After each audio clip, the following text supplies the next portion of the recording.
미가서에 예언된 이 말씀이 실현되어지는 말씀이 누가복음의 2장의 내용입니다.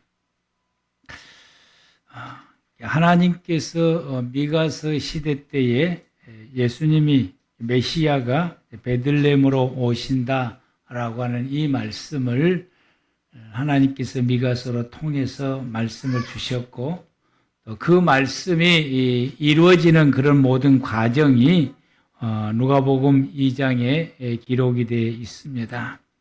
하나님께서 이제 때가 이름에 로마의 황제였던 이 가이사 아구스토를 통해서 그가 다스리고 점령해서 다스리고 있는 모든 영토들 안에 있는 사람들은 다 호적 정리할 것을 명령을 하게 됩니다. 호적 정리는 이제 본인이 태어났던 그 옛 고향으로 이제 돌아가서 호적을 정리를 해야 되기 때문에 이 요셉과 마리아는 이제 나사렛 지방에서 생활을 하고 있었지만 그들의 고향은 베들레헴이었기 때문에 베들레헴으로 호적을 정리를 하러 가게 됩니다. 근데 호적을 정리를 하러 가게 됐을 때에 이제 해산할 때가 되었을 때에 호적을 정리하러 갔는데, 하나님께서 이 로마의 황제를 호적 정리를 하는 그 일을 일찍이도 할 수도 있었고 예수님이 태어난 그 이후에도 할 수가 있었지만, 하나님께서는 이 예수님이 태어날 무렵에 이 타이밍을 딱 맞추어서 이 베들레헴에 가서 호적을 정리할 수 있도록 하나님께서 이 가이사 아구스토를 통해서 명령을 내리게 되므로 그의 모든 영토 안에 있는 사람들이 그 명령을 따라서 순행하게 되고, 또 요셉과 마리아도 역시 그대로 행했더니 미가서 5장 2절에서 말씀하시는 대로 예수님이 베들레헴에서 탄생을 하게 됩니다.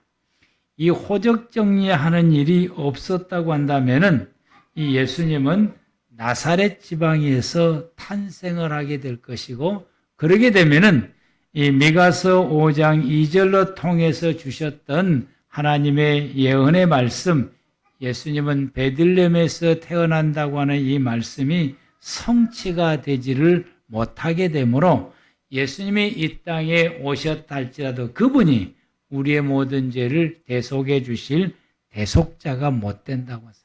하나님의 말씀대로 성취하지를 못했기 때문에 그럽니다. 그래서 하나님께서는 이렇게 정확한 시간에 이룰 수 있도록 이방 나라의 황제도 하나님께서 들어서 쓰시고, 이로 통해서 정확한 시간대에 이 베들레헴에서 예수님이 탄생하도록 하게 됩니다. 그래서 그곳에서 예수님이 아기 예수님으로 탄생하게 되고, 요셉과 마리아는 이 예수님을 머물 만한 곳이 없기 때문에 그들이 머물었던 곳은 이 부분을 제가 지금 수정을 해야 돼요. 지난주에 양우리라고 그랬는데 이 양우리가 아니고 나기우리입니다. 나기우리에서 이제 태어나게 되고, 그래서 강보 헌 천으로 예수를 감싸서 그리고 이제 구유에 누이게 됩니다. 미가서 5장 2절 말씀이 예언된 이 말씀이 성취되는 그 순간입니다. 오늘 말씀의 제목처럼 예수님께서 베들레헴으로 오시게 된 것입니다. 그래서 베들레헴에 오신 예수가 오늘 말씀의 제목입니다. 베들레헴으로 오신 그 예수님의 그 모습은 비천한 모습인 것을 우리에게 보여주게 됩니다. 그 말씀이 성경으로부터서 비천한 모습으로 오실 것이다라고 하는 것에 대해서 성경에서 예언된 말씀이고, 그것이 실현된 것이 오늘 본문의 말씀입니다. 미가서 5장 2절 말씀에 베들레헴 예브라다야, 예브라다는 베들레헴의 옛날 지명이고 그래서 베들레헴을 떡집이라고 하는 표현을 쓰게 됩니다. 이 떡집이라고 하는 이 말은 이 베들레헴의 이 지역에 곡식이 많이 난다고 하는 거죠. 그래서 이쪽 이 베들레헴 지역은 들이 넓어서 곡식이 많이 생산된 곳이 이 베들레헴입니다.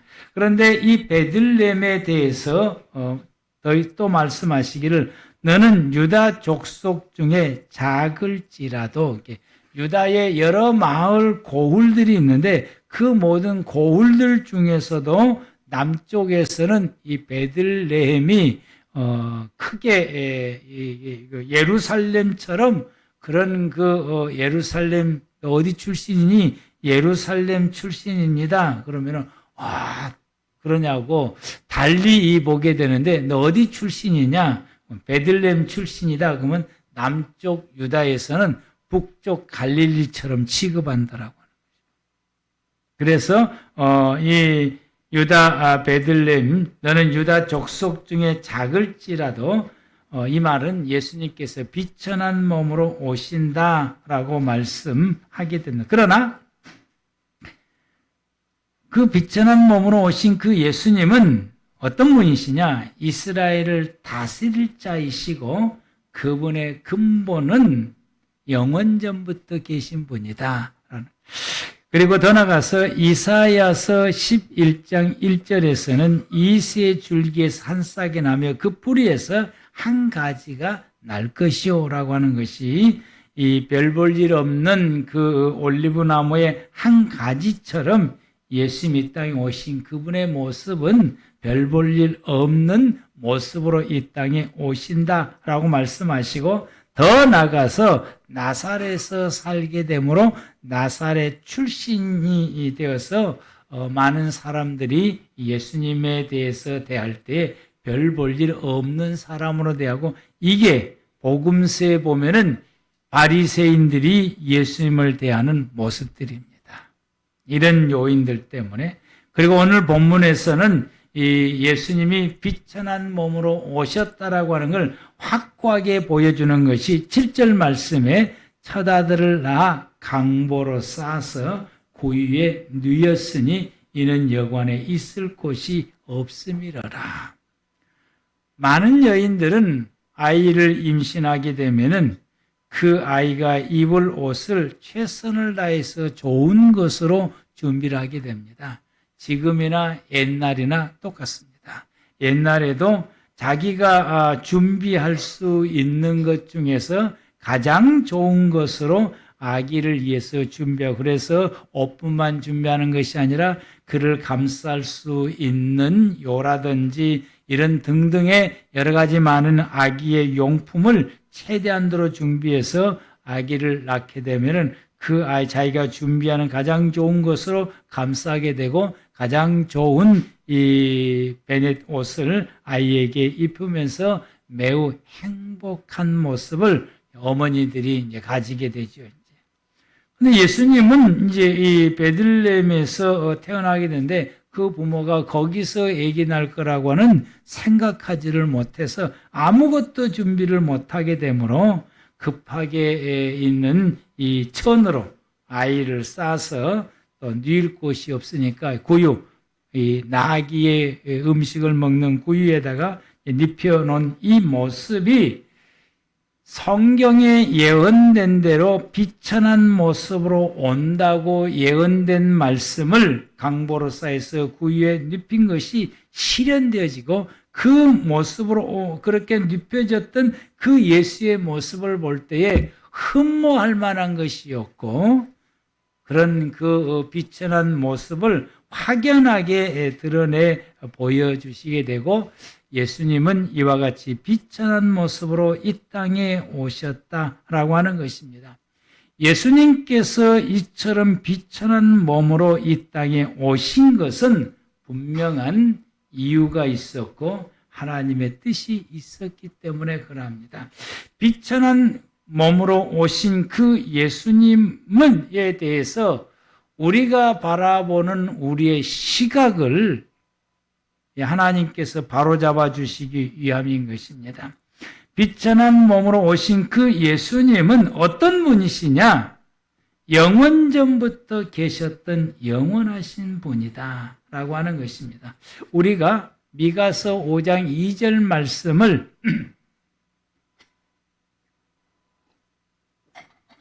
다시 보게 되면 베들레헴 에브라다야 너는 유다 족속 중에서 작을지라도 라고 이 말씀은 예수님께서 유다 땅에서 예루살렘에서 오셨다고 한 예루살렘에게로 통해서 오셨다고 한다면 아마 유대 백성들이 예수님을 그렇게까지 첨나게 대하지를 않았을 것인데 비천한 모습으로 여기지 않을 것인데 이 가장 작은 고울이었던 이 베들레헴으로 오신 것은 예수님의 비천한 모습으로 오신다라는 것을 의미합니다. 그렇지만은 그 예수님은 어떤 분이시냐? 이스라엘을 다스릴 자다. 왕으로 오시고 다스릴 자로 오시고 그의 근본은 상고에 영원히 있느니라. 이 말씀은 그는 근본적으로 어떤 분이시냐? 근본적으로 상고에 영원히 있다라는 이 말씀은 그분은 근본적으로 영원전부터 계시는 분이다. 영원전부터 계시는 분이다. 우리가 지금 바라보고 있는 이 아기 예수, 헌 천으로 쌓여 있어서 지저분한 구유에 누워 있는 이 모습, 볼품도 없고 아주 비천하고 천한 이 아이의 모습이지만 이분은 누구냐? 이분은 영원전부터 계시는 하나님이다라고. 영원전부터 계시는 하나님이고 그리고 영원히 계실 분이다라고 하는 것입니다. 우리는 예수님의 외모를 보고 멸시를 하게 돼요. 많은 사람들이 멸시를 하게 돼요. 그런데 그분은 외모의 모습과는 상관없이 그분은 본질적으로 하나님이셨고 그분은 우리를 구원해 주시려고 오신 구원자이시고 그분은 우리를 다스릴 왕으로 이 땅에 오셨다라고 하는 것입니다. 우리는 이와 같이 볼품없는 이 예수님의 이 모습을 바라볼 때에 그분이 하나님 되심을 우리가 바라보고 그에게 경배를 해야 된다고 하는 것입니다. 비록 강보에 쌓여 있어서 이 나귀들과 함께 거하며 구유에 누이신 이 볼품없는 이 아기 예수님이지만 그분을 바라볼 때에 이분이 바로 하나님이셨고 영원전부터 계셨고 우리가 경배를 드려야 할 분이다.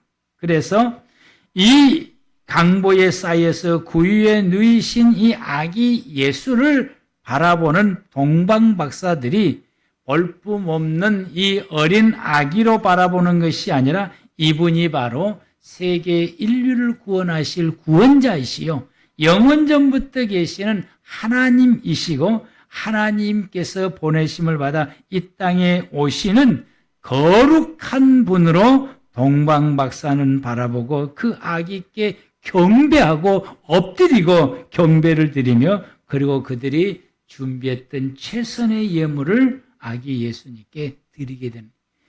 이 믿음의 이 동방박사들이 이런 천박하게 보이고 비천하게 보였던 이 아기 예수를 하나님 되심을 보고 그 앞에 무릎을 꿇고 경배하며 예배드렸던 이 모습과 이 눈과 이 시각과 이 마음을 오늘날 모든 그리스도인들이 가져야 된다라고 하는 거죠. 모두가 다 이 모습을 가져. 천사들이 양을 기르는 목자들에게 예수님이 탄생하셨음을 말씀하게 되고 그리고 나귀 귀에 있는 이 예수의 있는 위치를 가르쳐 주면서 가르쳐 줬을 때에 이 목자들이 그 예수 있는 곳에 달려가서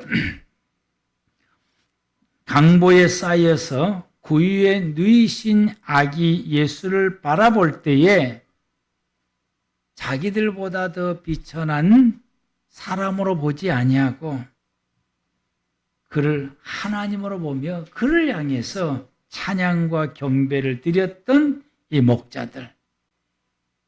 유대 백성들은 아무도 그리하지 않았는데 이 목자들이 이러했던 이 신앙의 행위들을 저와 여러분들이 가져야 되고, 믿음의 성도들이 반드시 이런 모습으로 하나님을 향한 이 모습의 신앙을 우리가 가져야 되는 것입니다.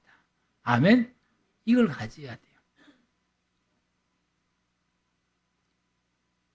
하나님을 향하여서 이 모습을 가지고 우리가 어떤 경우라도 하나님을 향하여서 이런 경배하는 마음으로 가지는 그 신앙심을 무엇으로 내가 그것을 어떻게 드러내고 어떻게 나타낼 수 있느냐라는 것에 대해서 마태복음 25장에서 양과 염소의 비유 중에 양들에게 예수님께 하신 말씀입니다. 내가 가난한 사람을 도왔고, 내가 감옥에 있을 때 도왔고, 내가 병들었을 때 도왔고, 내가 나그네 있을 때 도왔고, 뭐 등등등등, 내가 이런 처지에 있을 때 너희가 나를 도왔다라고 말씀해요. 그랬을 때 그분들은 언제 예수님이 그 모습을 우리에게 왔습니까? 우리는 예수님에게 한 적이 없습니다. 그랬을 때 너희의 이웃에게 이런 상황에 있는 사람들이 너희를 돕지 않았느냐? 너희 이웃에게 이런 어려운 중에 있는 사람들을 돕는 그것이 곧 나에게 한 것이다 라고 말씀하십니다.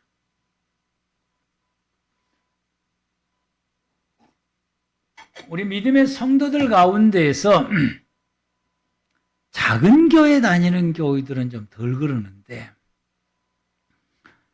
큰 교회 다니는 성도들 가운데에서는 자기가 대단한 사람인 줄로 착각을 해요. 그래서 나도 종종 그런 일을 당하게 되는데, 아무개 교회 개척교회 목사입니다. 그러면은 그때부터서 눈이 이제 아래로 내려가. 자기 교회 집사만 또 못하게 보는 거예요. 작은 교회를 무시하고, 그 작은 교회에 심호하고 있는 목사들을 무시하고, 또 젊은 목회자들을 무시하고, 또 목회자 가운데서 또 외모의 모습이 또 그렇게 또 탁출하게 잘 생기지를 못하고 좀 왜소하게 좀 이런 모습으로 생기거나 그렇게 하거나 또 경제적으로 어렵거나 이러하게 되게 되면은 거의가 다 이 비천한 모습으로 대한다라고 하는 것이죠. 그런데 우리가 그들이 하나님의 대리자임을 기억해야 된다. 그걸 기억해야 돼. 그래서 그의 모습과는 상관없이 그가 하나님의 대리자고 하나님을 대신해서 하는 그 역할을 하는 것임을 바라보고 하나님 대하듯이 대하는 이 사람이 동방박사들처럼 거기에 누워있는 그 아기 예수를 그 초라한 그 모습으로 보지 않냐고 그 속에 하나님의 모습을 보고 대하는 이 동방박사들이나 이 목자들과 같은 그런 믿음의 모습을 우리가 가져야 된다. 그래서 이 믿음의 모습을 일찍이 하나님을 믿었던 유대 백성들 가운데에서 선민의식이라고 하는 이 의식을 가지고 다른 모든 사람들과 이방 사람들을 낮고 천하게 보는 그 생각들, 그 신앙의 태도들, 그런 삶의 모습들을 바꿔주기 위해서 하나님께서 예수님 이 땅에 이 비천한 모습으로 보내셨다고 사실. 그걸 깨닫지를 못하고 더 이 하나님 앞에 바로 서지를 못하게 되고 또 오늘날 모든 교인들 가운데서도 이런 모습을 가지는 이런 그 신앙생활하는 우리 모든 성도들이 우리가 눈이 열려져야 됩니다. 형편, 상황, 처지 이 모든 걸 다 초월해서 하나님을 보고서 그리고 경배하는 모습, 하나님 대하듯이 대하는 모습, 그 속에서 역사하시는 하나님을 경배하는 저와 여러분들 되기를 바랍니다.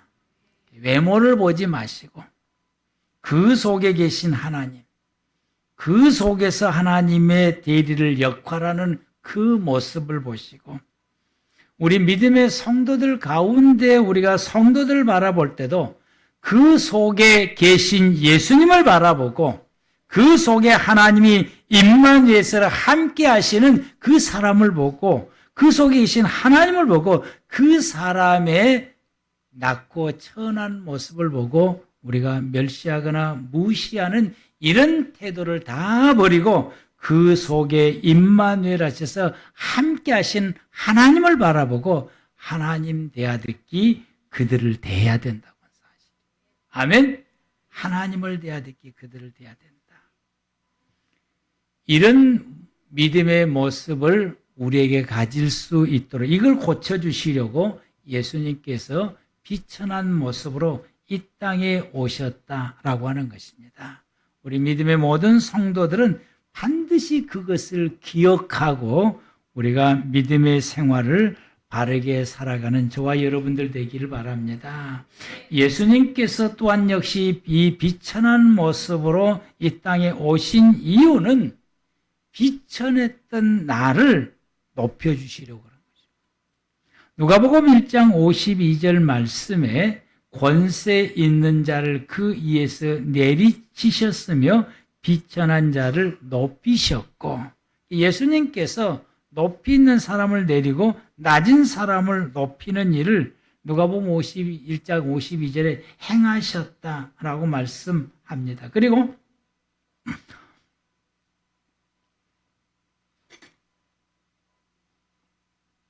고린도후서 8장 9절에서는 우리 주 예수 그리스도의 은혜를 너희가 알거니와 부요하신 이로써 너희를 위하여 가난하게 되심은, 예수님이 가난한 모습으로 이 땅에 오신 것은 그의 가난함으로 말미암아 너희를 부요하게 하려 하심이라.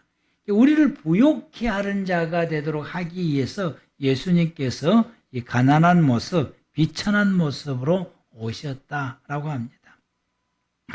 고린도서 1장 27절 말씀 가운데서는 하나님께서 세상에 미련한 것들을 택하사 지혜 있는 자들을 부끄럽게 하려 하시고 세상에 약한 것들을 택하사 강한 것들을 부끄럽게 하려 하심이라. 이 모든 말씀을 종합해 보서 볼 때에 예수님께서 이와 같이 비천한 모습으로 이 땅에 오신 것은 비천한 나를 올려주시려고, 그것을 존귀한 자가 되게 해주시려고 이와 같이 오셨다라고 말씀하십니다. 오늘 성탄절을 맞이해서 이 비천한 몸으로 오신 그 예수의 그 마음을, 여러분 오늘 이 시간 예배를 드리면서 그 마음을 느껴보시길 바랍니다. 이 땅에 아기 예수로 오셨던 그 예수님, 왜 비천한 모습으로 예수님이 이 땅에 오셨을까? 그것은 나를 높여주시고 존귀한 자로 세우시려고 당신이 친히 비천한 몸으로 이 땅에 오셨던 그 예수의 그 마음, 그 사랑, 나를 이렇게 끔찍이 아끼시고 귀하게 여기셨던 그 예수의 그 마음을 오늘 성탄절을 맞이해서 우리 모두가 다 느껴보시는 오늘 하루가 되시기를 축복합니다. 그리고 그 예수님을 어디다가 누이셨느냐? 이 나귀의 구유에다가 누이셨다고. 이 구유는 나귀의 구유입니다. 그것은 이 나귀가 가지고 있는 그 습성을 통해서 예수님의 그 모습을 드러내려고 하신 것입니다. 나귀는 주인의 말만 들어요. 다른 사람 말은 절대로 안 듣습니다. 나귀는 오직 주인의 말만 복종을 하고 순종을 해요. 그리고 나귀는 주인이 주는 밥만 먹어요. 다른 사람이 주는 것은 그게 아무리 향긋한 맛이 나도 안 먹습니다. 주인이 주는 것만 먹어요. 이와 같이 예수님은 하나님의 뜻에 복종하셔서 하나님의 뜻을 이루셨습니다. 예수님이 이와 같이 하나님의 뜻에 복종해서 하나님의 뜻을 이루신 것처럼 믿음의 모든 사람들처럼 예수님처럼 주인의 말만 듣고 주인이 주는 음식만 먹어야 됩니다. 우리의 주인은 영원하신 여호와의 하나님입니다. 아멘. 오늘 하나님의 말씀만 우리가 복종하고 순종해야 되고 하나님이 주시는 밥만 먹어야 돼요. 우리에게 주시는 밥은 바로 하나님의 말씀. 하나님의 말씀이 하나님 우리에게 주시는 말씀입니다. 그래서 예수님께서 이와 같이 하나님의 뜻을 이루기 위해서 천한 모습으로 이 땅에 오셨고 그리고 십자가에서 죄를 짊어지시고 대속 제물로 죽으심으로 하나님의 뜻을 완성을 시키게 됩니다. 그 하나님의 뜻을 이루어드림으로 통하여서 우리에게 이 구원이라고 하는 놀라운 은총을 우리가 입게 됐습니다. 하나님의 뜻은 우리를 구원시키는 게, 사람을 구원시키는 것이 하나님의 뜻이에요. 예수님을 비천하게 이 땅에 보내신 그 뜻이 거기에 있는 것입니다. 그러므로 이제는 누구든지 예수님을 영접하여 믿게 되면은 어떤 사람이 되었든지 그는 구원받는 하나님의 사람이 됩니다. 그가 이 세상에서 어떻게 살았든지 상관없어요. 이 세상에서 손가락질을 많이 받았던 사람이라 할지라도, 이 세상에서 흉악한 죄를 범했다 할지라도 그가 예수를 영접하여 예수 그리스도를 믿게 되면은 예수님께서 그의 모든 흉악한 죄를 십자가에서 대속해 주셨기 때문에 그가 하나님으로부터서 구원받는 하나님의 백성이 되는 것입니다. 그러므로 우리 모두도 역시 예수 그리스도를 믿으면 우리가 예수님을 통해서 구원받게 되어지게 되고, 이러므로 통해서 예수님을 통해서 하나님의 뜻이 이루어지게 됩니다.